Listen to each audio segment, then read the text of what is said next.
Tiana Terrellan, Alana Reid, Tina Clayton, Tia Clayton, and much more. The future of Jamaican women track and field is right here. The sprinting is something that Jamaica has always been great at. We all know that the great sprinters don't go forever, and they've been doing a great job, and some of them still have a few more years to give us. We also have the future that's coming up right now. Obviously, we know that Shelly Fraser may have 1 or 2 more years left in her career, and she's been great over the course of her career from 2008, even 2007 until now.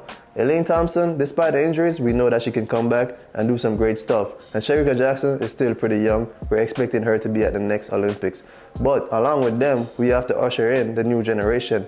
Those names that I called at the beginning are going to be some of the great sprinters, and they already have some of the credentials to show that they can do it. If we look at a lot of our sprinters, yes, I know that we have some sprinters that come up and they don't have a lot of junior success, like Elaine Thompson Hira and Shelly Fraser Price. We've also had sprinters like Shericka Jackson and Vernica Campbell Brown who've had great junior success. So we can use the junior success as an indicator that these sprinters can also be great, right?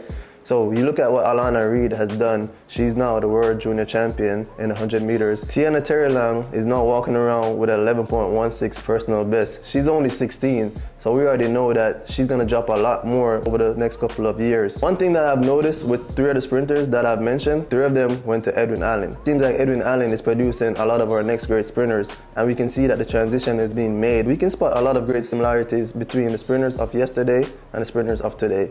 We can see that a lot of them have similar build, and we've seen that a lot of them have similar junior success. One thing that we have to guess right now is, will they transfer into senior success like some of their predecessors?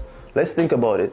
What do you need to transfer? You need a discipline, which of course, based on the success that they've had at their younger age, we know that they're disciplined.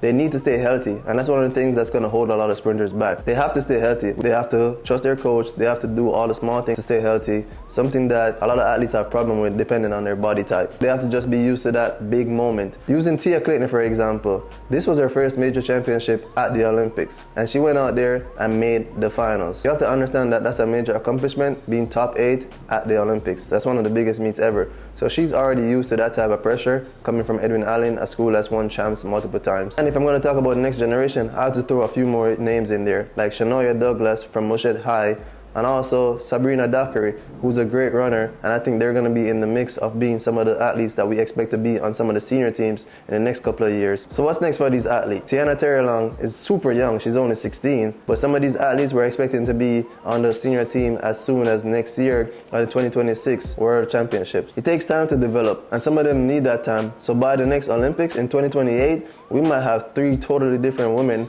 to make it to the Olympics than we did at this Olympics. That's a transitional period that we're in right now, but the island should be happy knowing that we have this much talent that's possible gonna transition.